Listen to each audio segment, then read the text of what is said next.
Did you miss me? That's great. You turn on record and then you cough right into your microphone. I'm sure they love that. No, did you miss me? It hasn't been too long.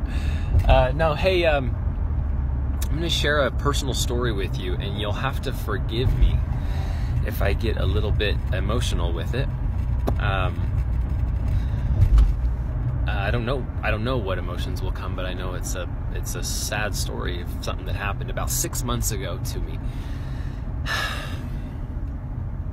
I was really, really stuck, really, really confused about life, about who I am, about my purpose, my path, my everything. I had done and said some stupid things to my perfect wife, Brittany, and I was in this moment. I was angry, I was sad, and I was like in this dark place. I was sitting in the garage, and I went to go into my house, and I turned the handle, and the door was locked. I couldn't get in. I'm like, oh my gosh, this is so annoying when the freaking kids lock the door. And so I went around to the front of the house, which is freaking a long walk, and I turned that one, and I turned it and I pushed it, and I'm like, that one's locked too. Oh, Brittany must have left. She must be gone. So I take the long walk over to check to see where the car is. I'm annoyed. I'm like, and the car's there. She's there. She's in the house, and the door's locked. And that was the moment when this thought caught hold in my mind. And when the thought caught hold in my mind, the physical sensation in my body of just pain and just hurt, it felt like I was like not enough, like I was being rejected. That's what it was. It felt like this: there's something wrong with you, Parker, and you're not wanted. You're being rejected right now. You're being shut out. So I go to look at my phone because I'm gonna go text her to say, hey, are you home? Can you unlock the door? The door got locked. And as I go to look at my phone, I see the text, and it says, Parker, we're done. I don't love you anymore, and you're not welcome in your house. And I began to cry. I had the most sad just rejection. You're not enough. You're not loved, and there's something wrong with you, Parker. This is the thought. And it overtook my body. Like, it came into my body, and just I didn't have control over it, and the emotions came out. That's why when I tell it, if I get emotional, but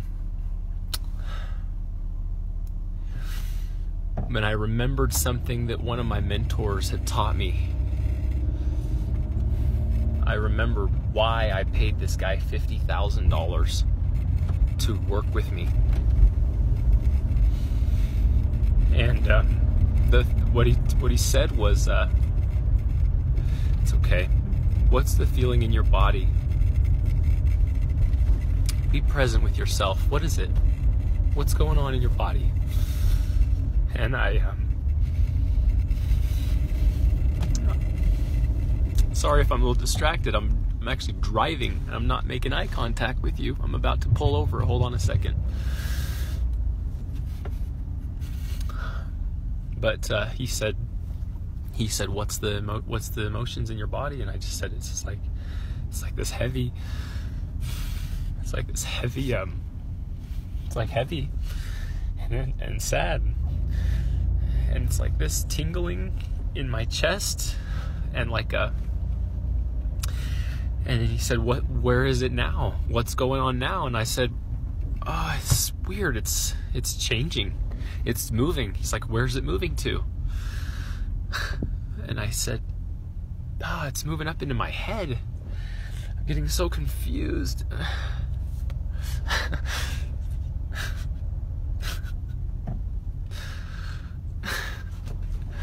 I'm not sad right now. I'm just, well, I guess I am I'm reliving it, but you'll have to forgive me. I'm not trying to make you sad. But I said, it's moving around. It's moving up into my head. And he said, okay. He said, that's okay. What are you thinking? What's in your head that you're thinking? And I said, man, I have never felt like this sense of pain and rejection. And he says, is it possible that you're over-personalizing some piece of feedback that you're getting? And I said, yeah. I said, yeah, of course it is possible. And he said, okay, just notice that. Just notice that. He said, how does it work for you to do that? And I said, this doesn't work. And he said, did you know you're creating your whole experience right now when you entertain that, when you over-personalize that feedback, that the Jen, you said listening, thank you. Yeah. Does it work for you when you over-personalize the feedback that you're getting from the universe, from reality, and making it something wrong about you or something bad or negative about yourself? And I said, no, it doesn't work. And he said, okay, what works for you? And I said, what works for me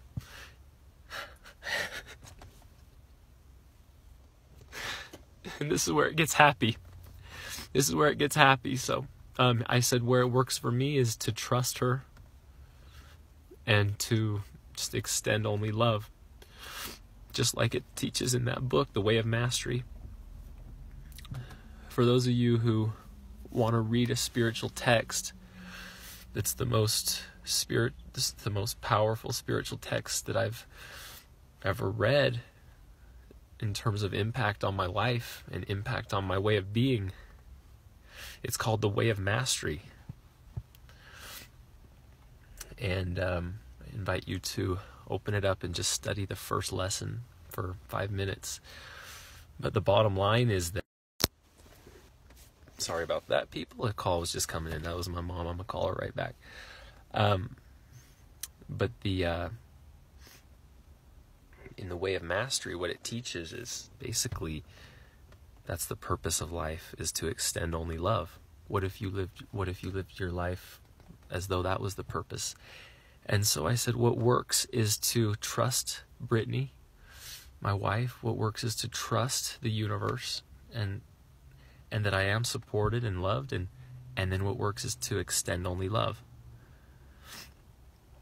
The Way of Mastery is amazing. Yes, Jen, it's the most impactful spiritual text about Christ that is on the planet from my experience.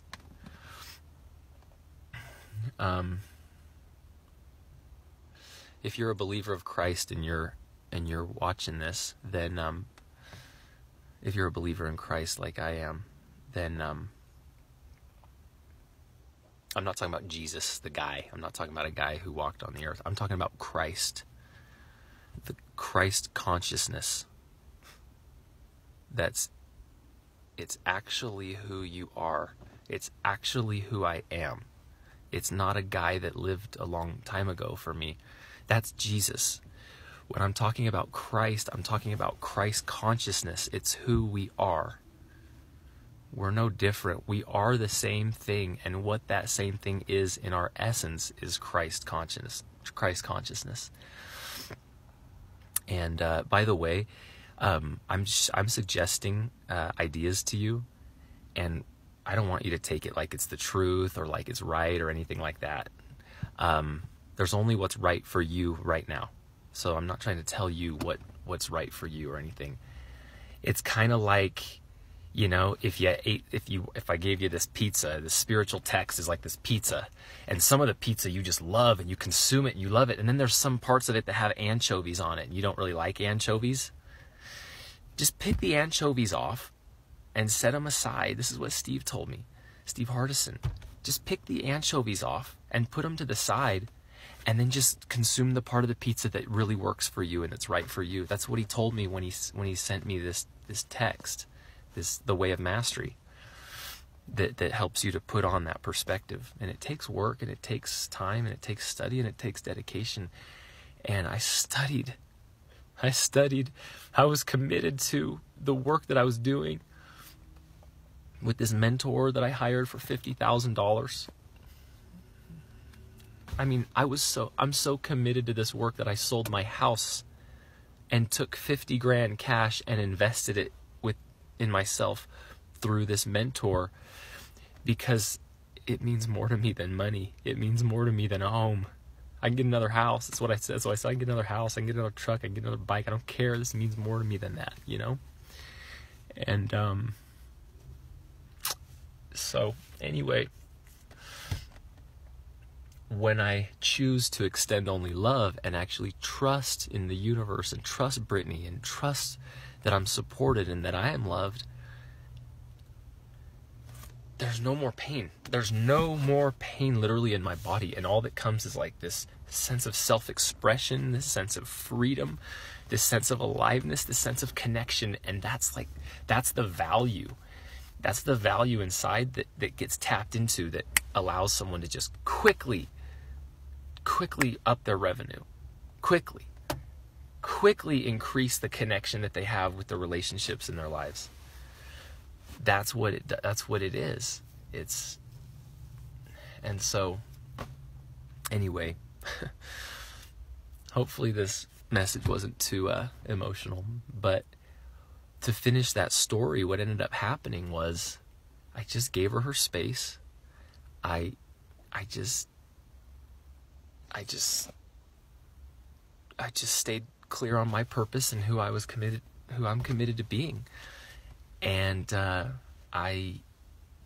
feeling went away, the feeling changed in her, and all of a sudden, just 2 days later, she didn't feel that way anymore. She says, "Hey, come over." I'm like, "Are you sure?" She's like, "Yeah, come over. I want to be with you." I'm like, "Really?" Okay.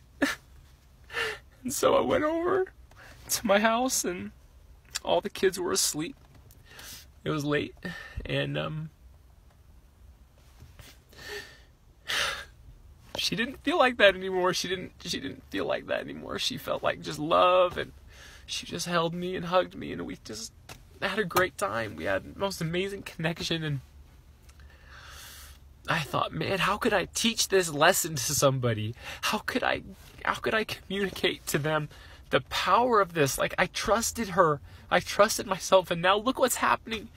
She's loving me. She's hugging me. She's kissing me. She's all affectionate with me. I'm like, "Are you sure? This is cool." And she's like, "Yeah, I'm so happy." And I thought, how can I teach this to someone? How can I get someone to do this? It's so simple.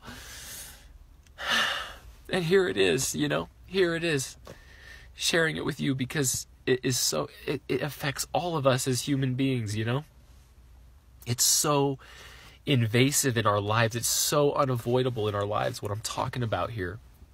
Man, I just appreciate those people that are just tuning in and interacting and paying attention. I feel close to you. And I am here for you.